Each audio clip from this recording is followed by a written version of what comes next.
sometimes life can be deceiving. Tell you one thing, it's always better when we're together. It's always better when we're together. Yeah, we look at the stars when we're together. Yeah, that sounds really good. Yeah, then I'll do It's it. a last. I'll say the intro. Okay.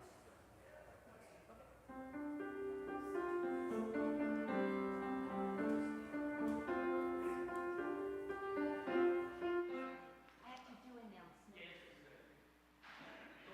Okay. Well, good morning. Welcome. So glad that you're all here today. I have a few announcements this morning. Welcome to the First Unitarian Church of St. Louis. My name is Sue Fazio, she, her. I am a worship assistant. We're so glad you could join us either in person or online. If you are a visitor, a newcomer, I'd like to extend a special welcome. And if you are new to our congregation, be sure to fill out a newcomer form found in the live stream description or in the lobby of the church. After service, please join us downstairs in Fellowship Hall for coffee and donuts. We welcome families with children and families without children. Families with children are invited to connect with the RE committee after the service for more information about our RE program. If you are attending online, you can connect with each other in the chat. And don't forget that the link for the virtual coffee hour can be found in your weekly e-news. There are several important announcements this morning. One, we have the opportunity to help a new congregant furnish their home. Needs include kitchen supplies, dining room table, living room furniture. The move date is August 1st. If you have items to donate, please coordinate with Judy Crouch, Care and Concern. On Sunday, August 3rd, after church, there will be a very simple, informal lunch for all who ate at the church that morning. This will be a chance to enjoy a simple meal together. We will compost the tableware and ask that members clean up after themselves to make this easy for everyone. There will be a free will offering for this lunch and a short survey to assess the usefulness of this idea. Beyond Earth Day, Climate Revival 2 will be here at First UU next Sunday, August 3rd from 1 to 3. Join congregations across the St. Louis region as we learn and lament, reground and reconnect, and recommit ourselves to the work of environmental justice in the St. Louis region and beyond. Connect with the area nonprofits working in environmentalism, conservation, education, advocacy, art, and more. Hear from leaders and volunteers in environmental justice about what sustains them and keeps them in the work. And lastly, an announcement just for children and youth. Today, following the story for all ages, children and youth are invited to join in some fun activities. Okay, now please center yourself in preparation for worship.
Welcome to this religious community where we affirm the worth and dignity of all who enter.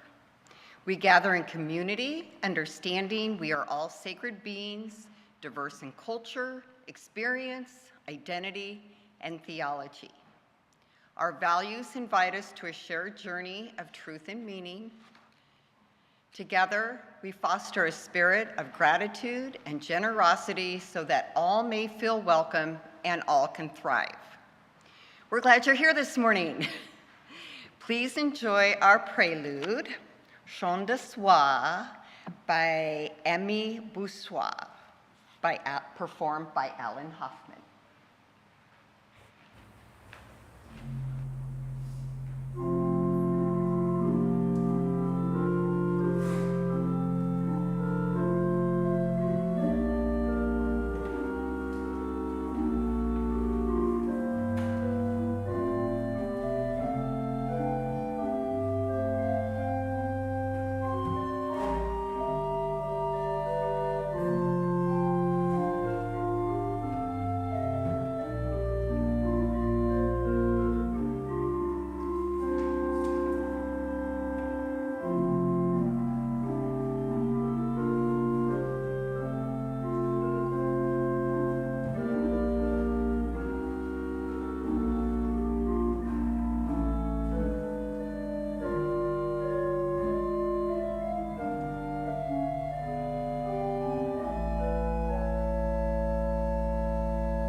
Good morning. Good morning. I am Annette Peterson. My pronouns are she, her, and I am a member of the worship committee. Today, we celebrate the International Day of Friendship. The International Day of Friendship was proclaimed in 2011 by the UN General Assembly with the idea that friendship between peoples, countries, cultures, and individuals can inspire peace efforts and build bridges between communities. The resolution places emphasis on involving young people as future leaders in community activities that include different cultures and promote international understanding and respect for diversity. To mark the International Day of Friendship, the UN encourages governments, international organizations, and civil society groups to hold events, initiatives, and activities to contribute to the efforts of the international community toward promoting a dialogue among civilizations, solidarity, mutual understanding, and reconciliation.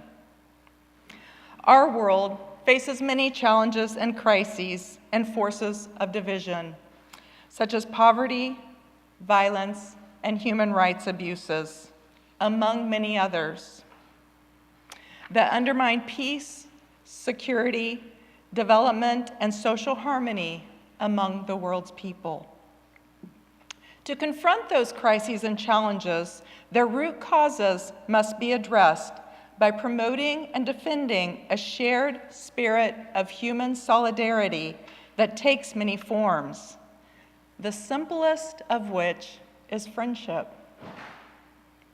Through friendship, by accumulating bonds of camaraderie and developing strong ties of trust, we can contribute to the fundamental shifts that are urgently needed to achieve lasting stability, weave a safety net that will protect us all, and generate passion for a better world where all are united for the greater good.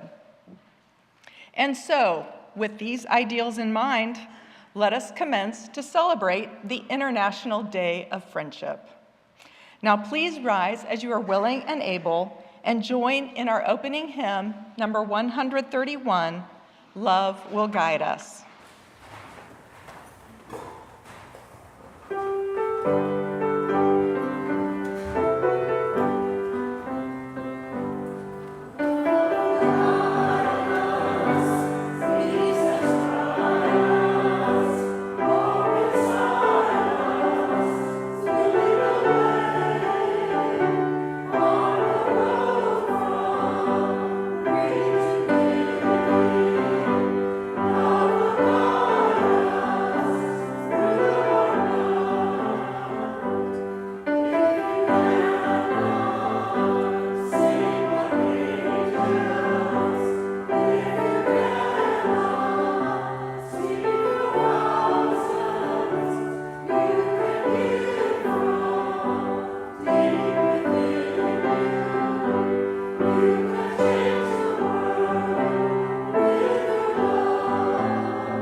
We did wonderful on that song.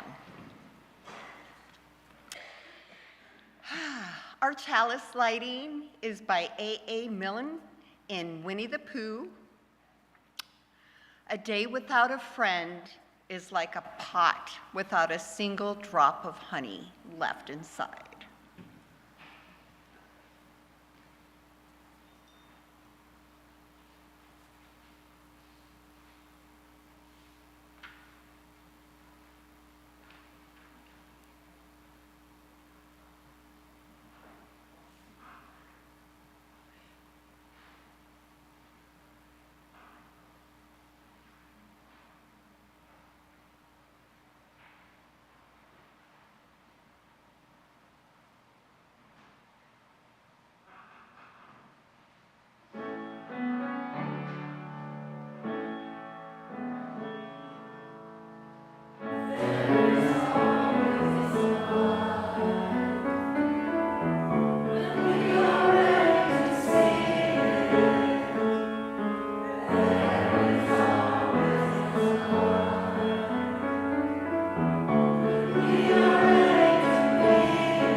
Time for our story for all ages. So I invite anyone who would like to come forward. or stay where you are. I think we've got the slides conveniently up here for you. Following the story for all ages, I am going to start our joys and concerns by coming around to you all with the mic so that you can share what you most appreciate about friendship. So the first part of our joys will be you, if you'd like to say a word or two about what you appreciate about friendship, and then we'll continue on with our other joys and concerns. Last call, anyone? Okay. Our story today is A Friend Like You by Frank Murphy and Sharnae Gordon, illustrated by Kayla Herron. You'll meet thousands and thousands and thousands of people in your lifetime.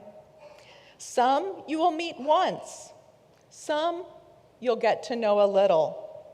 And you'll get to know some people so well that you'll call them friends. Some of these friends will become supportive friends, honest friends, generous friends, true friends, forever friends, best friends. Go out into the world and make friends. The world needs a friend like you. Be a curious friend. Asking questions is a good way to start friendships. Listen with an open heart and mind. When you are a better listener, you can ask better questions. Getting to know someone's stories, thoughts, and ideas matters. It shows you care. Be an accepting friend. Some people you will meet will be from places that are far, far away, but most will be from right around the corner. A few will look just like you. A few will practically be your opposite. Many will believe what you believe. Even more will not. Be an open-minded friend. Become friends with all kinds of people. The only way to learn how to get along with people who are different from you is by being with them. Find out things you both like to do and do them together. Be a flexible friend. You might like to wear high tops while your friend likes to wear flip-flops. A friend might like to snack on sushi, but you prefer pizza. You might stay up all night reading while a friend spends all night watching movies. Try something new with a friend. And no matter what, celebrate each other. Be a forgiving friend. Your friends will make mistakes. You will too. Everyone makes mistakes. Friends say sorry and move on. Be a kind friend. Friends share. They share things like toys and games and snacks, but they also share ideas and goals and hopes and dreams. Sharing makes friendships stronger, so share often. Be a thoughtful friend. When a friend is feeling down, maybe you'll help them up. Or maybe their life is feeling loud, and you can be a quiet place. Whatever you do, being there when they need you is what matters most. Be an ally. An ally is one of the most powerful things you can be for a friend. It means a friend can trust you to stand up and speak up for them, even when they're not there. A friend and ally will always have your back, and you will always have theirs. That's what true friends do. It doesn't matter if it's a friend you grow up with or a friend you meet when you're all grown up. Play together, laugh with each other, dream together. One day, you'll notice you weren't just having fun, you were making memories. The memories you make will last a lifetime. So go out into the world and make friends. Be curious and accepting, forgiving and kind. Be a true friend. The world needs a friend like you.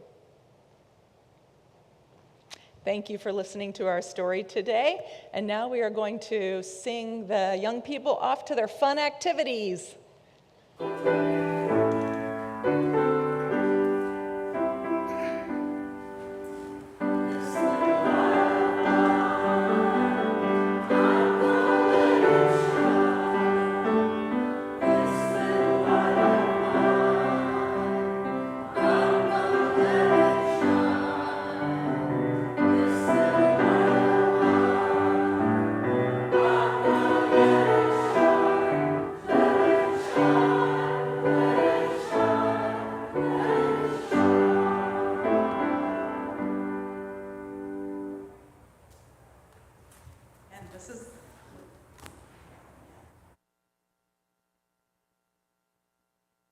Sharing our joys.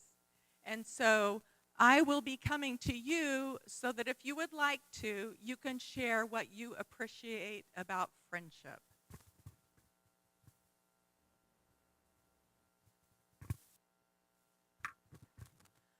I feel so fortunate that I have a family from which many of my family members are my friends as well. But even better is I have so many friends that feel like family. Thank you. I've long believed that friends are the family we make for ourselves.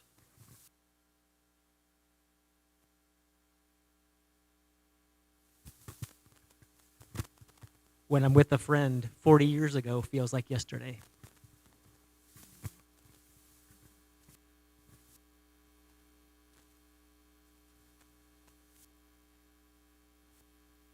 I'm very grateful for my friend Alyssa, who I've been friends with since we were in like 3rd grade, and we're still friends now at 21. You. Hi, how are you? We are sharing some of the things we appreciate about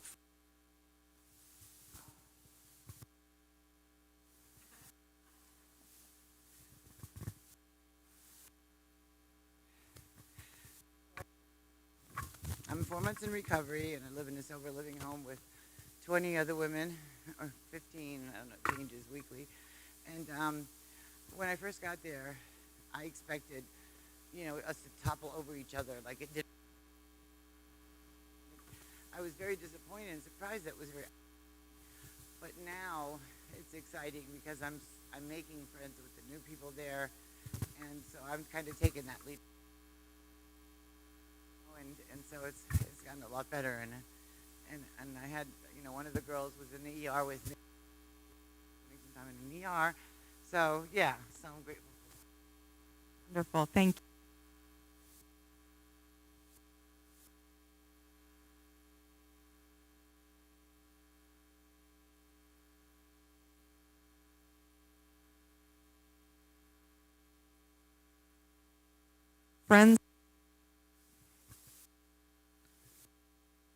Friends can restore your.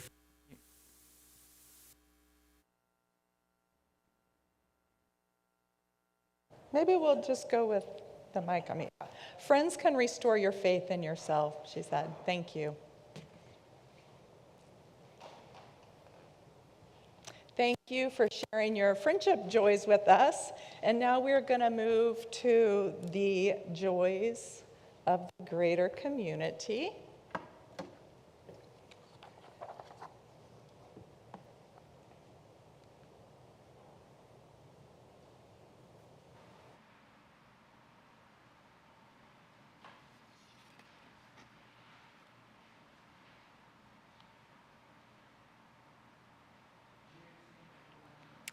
We are going to celebrate the joy of reconnecting with distant cousins.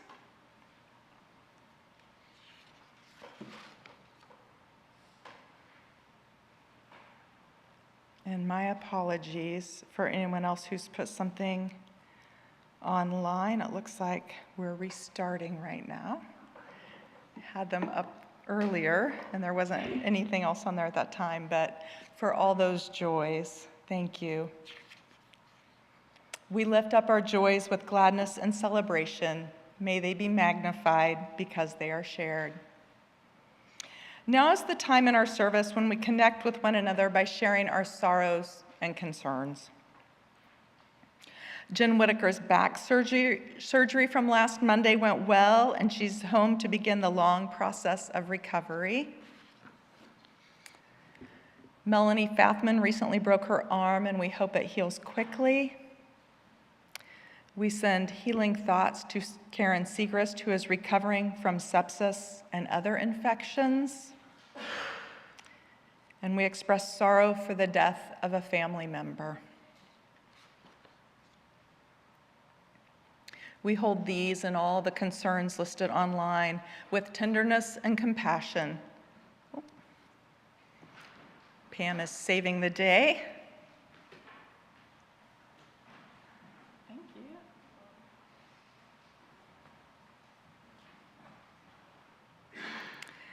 We also have a concern for prayers for a mentor who is preparing for cancer surgery.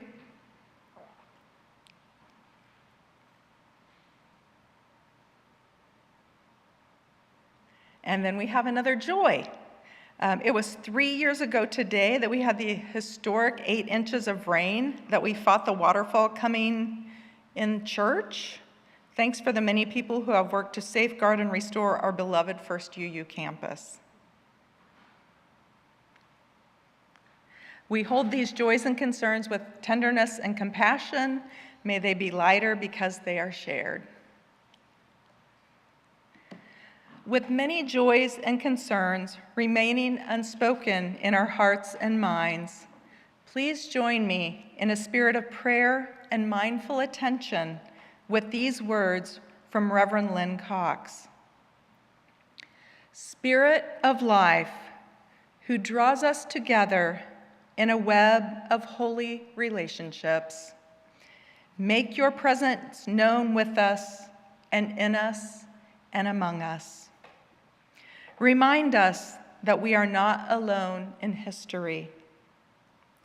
Ignite us with the courage of the living tradition.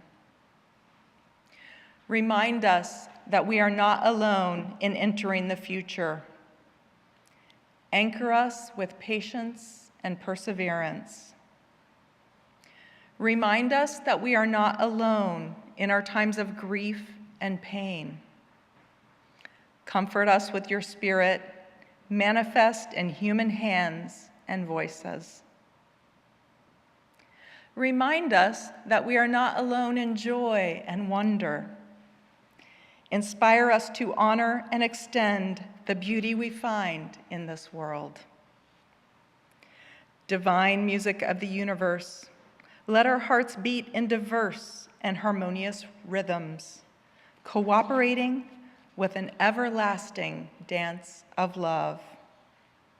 May we move with the rhythms of peace. May we move with the rhythms of compassion. May we move with the rhythms of justice. Source of stars and plants and water and land, open our hearts to all our neighbors.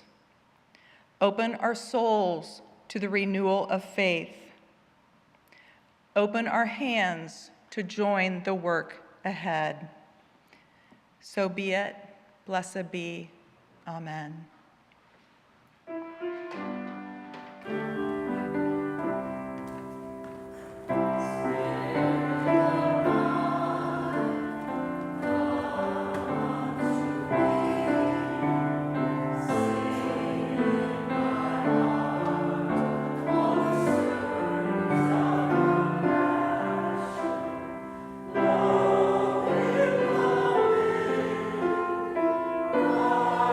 You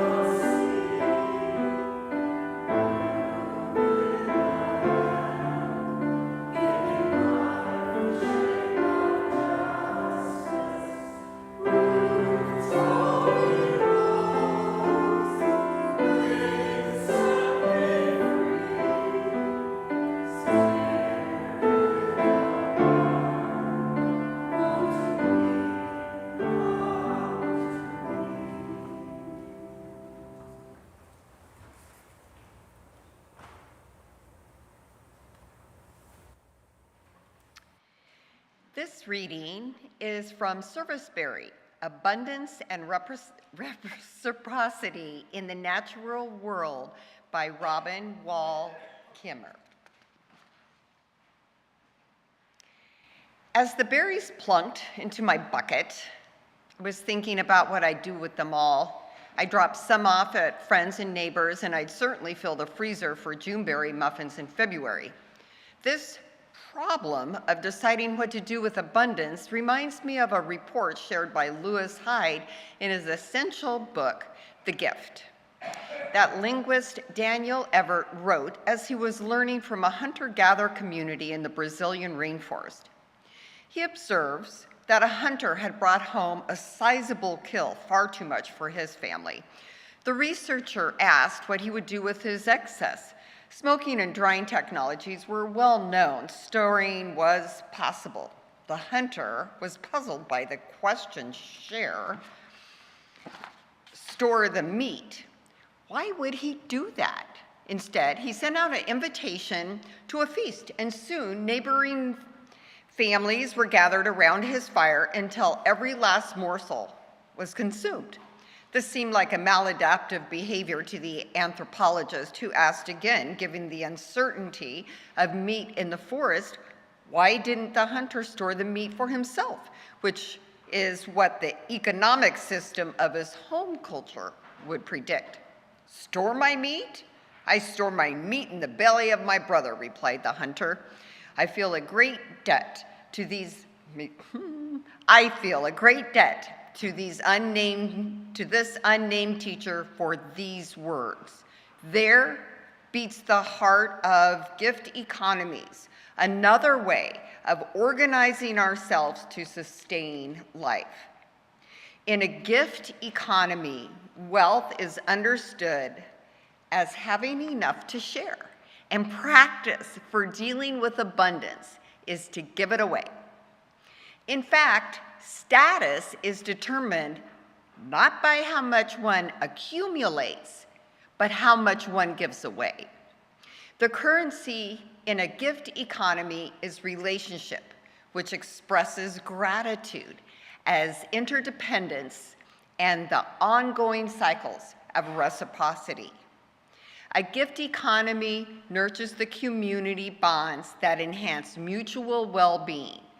The economic unit is we rather than I, as all flourishing is mutual.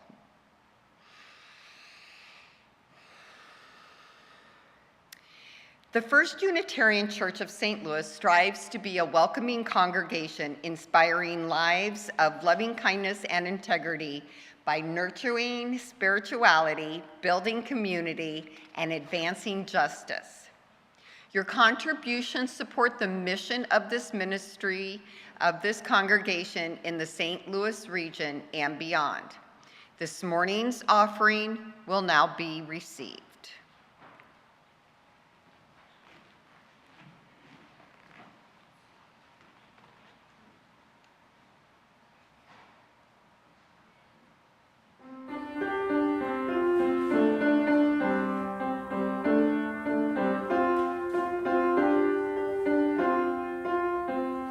There's no combination of words I could put on the back of a postcard. No song that I could sing, but I could try for your heart. And our dreams, they are made out of real things, like a shoebox of photographs with sepia tone love in. Love is the answer for at least most of the questions in my heart, like why are we here and where do we go and how come it's so hard? And it's not always easy, and sometimes life can be deceiving. I'll tell you one thing, it's always better when we're together. It's always better when we're together. Yeah, we look at the stars when we're together. Well, it's always better when we're together. Yeah, it's always better when we're together. And all of these moments just might find a way into my dreams tonight. But I know that they'll be gone when the morning light sings or brings new things. For tomorrow night, you see, that they'll be gone too. Too many things I have to do. But if all of these dreams might find their way into my day-to-day scene, I'd be under the impression I was somewhere in between, with only two, just me and you. Not so many things we got to do, or places we got to be. We'll sit beneath the mango tree now. Yeah, it's always better when we're together. We're somewhere in between together. Well, it's always better when we're together. Yeah, it's always better when we're together.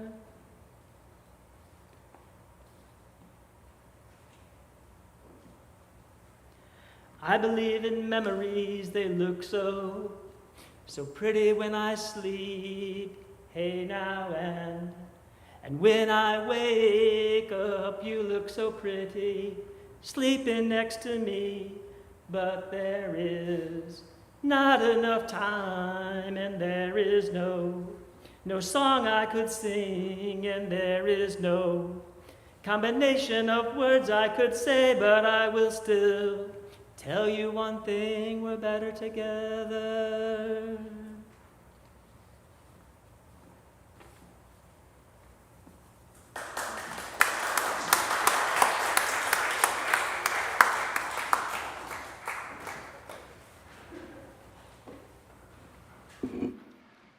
Thank you for your gifts today. We know that our combined efforts to nurture spirituality, build community, and advance justice are multiplied when we are together. In gratitude, we recognize that we are better together. It's always better when we're together.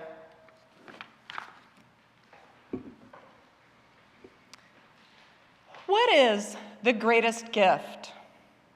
Could it be the world itself, the oceans, the meadowlark, the patience of the trees in the wind? Could it be love with its sweet clamor of passion? Something else entirely holds me in thrall. That you have a life that I wonder about more than I wonder about my own. That you have a life courteous, intelligent, that I wonder about more than I wonder about my own. That you have a soul, your own, no one else's, that I wonder about more than I wonder about my own. So that I find my soul clapping for yours more than for my own. This poem by Mary Oliver, titled "What is the Greatest Gift?" encapsulates for me the essence of friendship. My head understands the definition of friendship, a person whom one knows and with whom one has a bond of mutual affection. But my heart and my soul, my emotional energy, understand friendship through my desire for your happiness and success more than my own. Or, as Mary Oliver says so beautifully, I find my soul clapping for yours more than my own. And so, as we celebrate the International Day of Friendship, let's talk about this great gift of friendship. First, I want to look back at the reading today regarding the gift economy, where the hunter-gatherer stored the meat, or for maybe some of us who get queasy thinking about eating meat, we'd rather say stored the beet in the belly of his neighbor. We clearly see the benefit of the relationship and understanding of interdependence in this story, where the economic unit is we rather than I, as all flourishing as mutual. This community survives through the understanding that abundance is to be shared and that status is not determined by how much one has, but by how much one gives. It is quite clear that survival depends on this friendship. However, for those of us living here in the West, we may not immediately see the relationship between friendship and survival.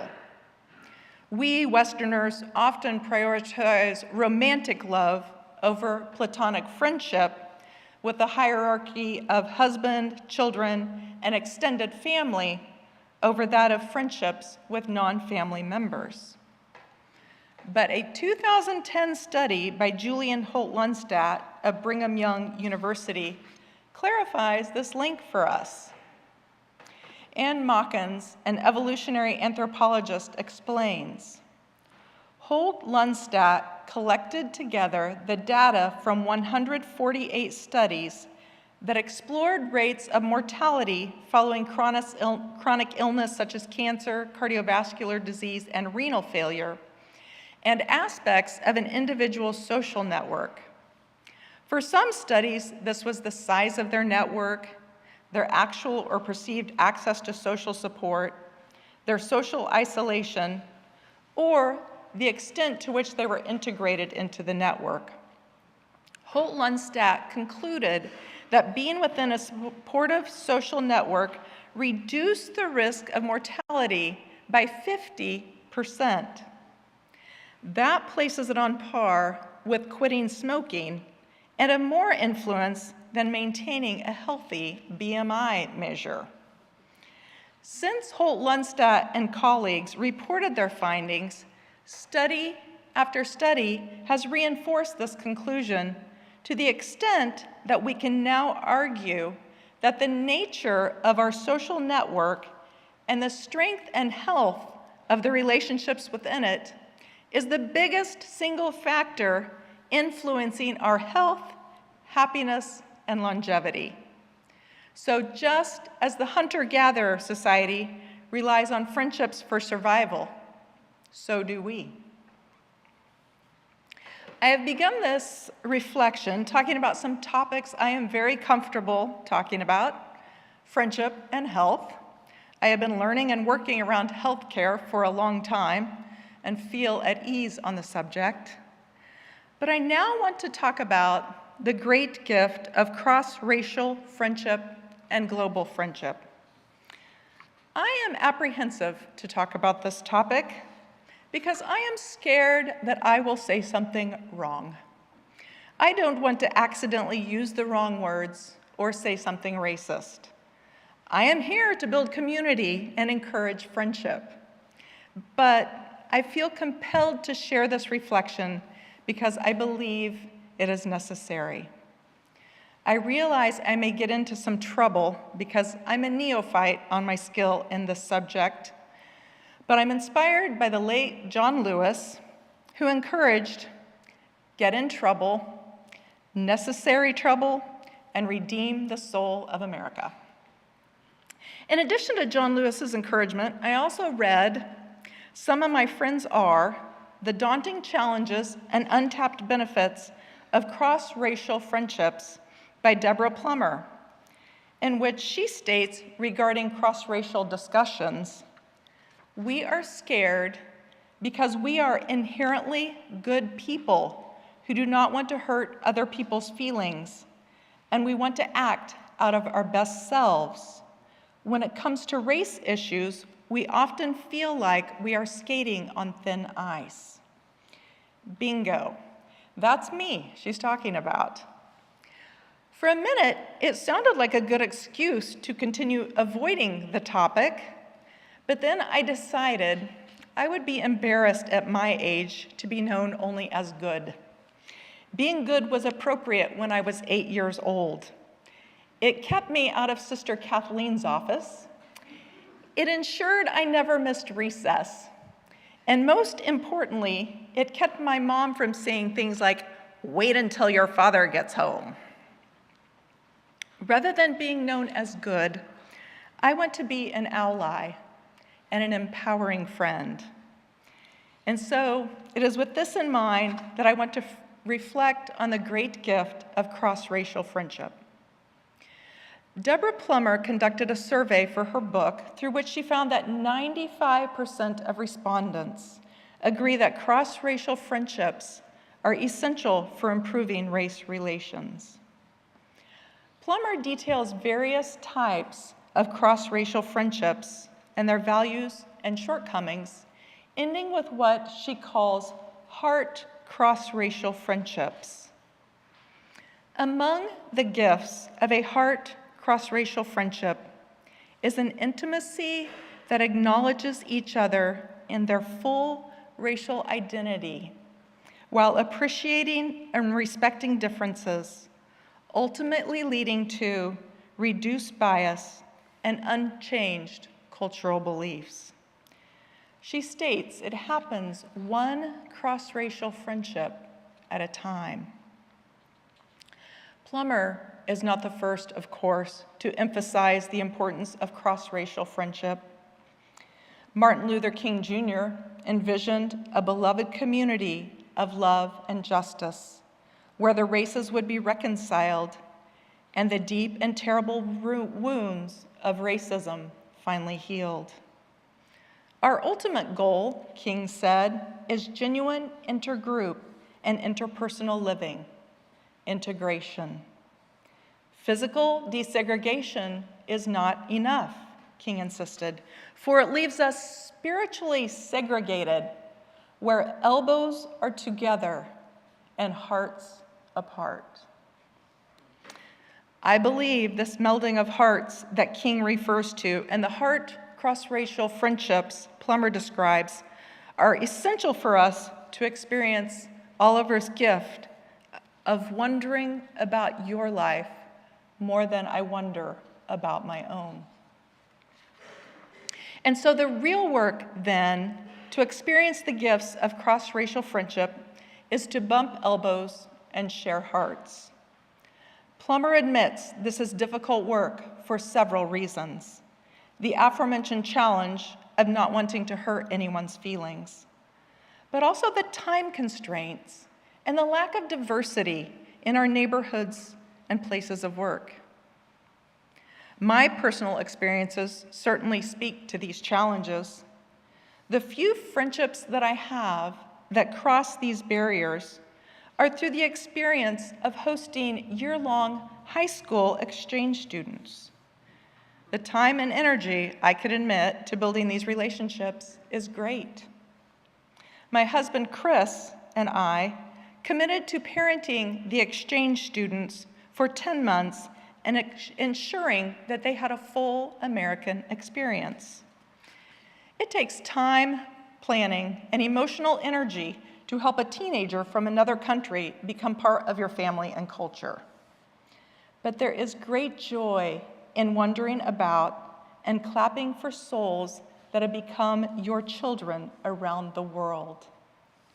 When we hear about a crisis, natural disaster, or economic downturn in Italy, Germany, Japan, Paraguay, Liberia, Denmark, or Portugal, we think of our child and their family, our friends that are affected, and our hearts worry for them. Likewise, when we hear about good fortune, beautiful weather, graduations, and weddings in those countries, we are filled with global joy. There are great benefits to, sorry about that. There are great benefits to cross-racial and cross-cultural friendships. As the UN statement proclaims, we can generate passion for a better world where all are united for the greater good. But there are daunting challenges, as Plummer asserts in the title of her book. Fortunately, that is why we are gathered here together in community.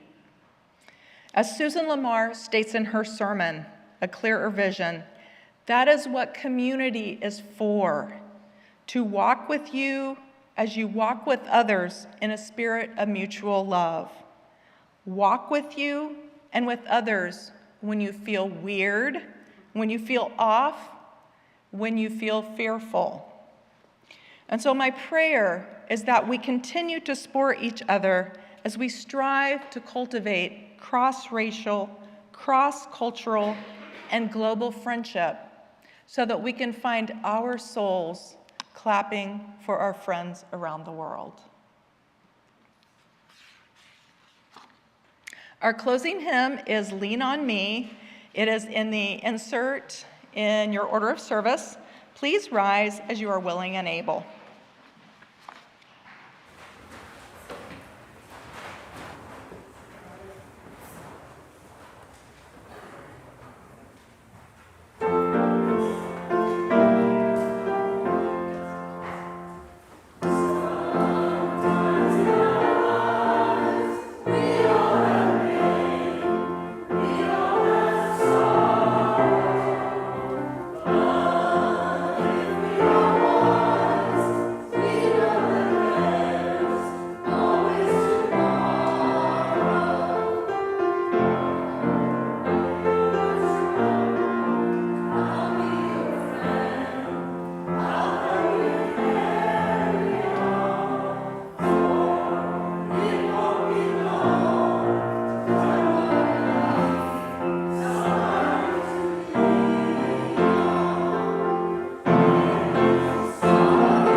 Share with you again these words from the United Nations in regard to International Day of Friendship.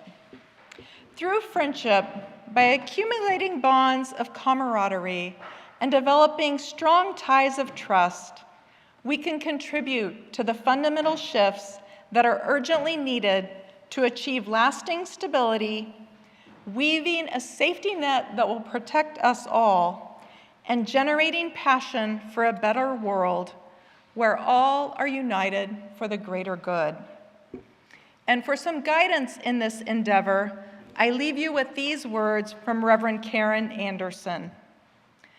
Proximity is more important than right thinking.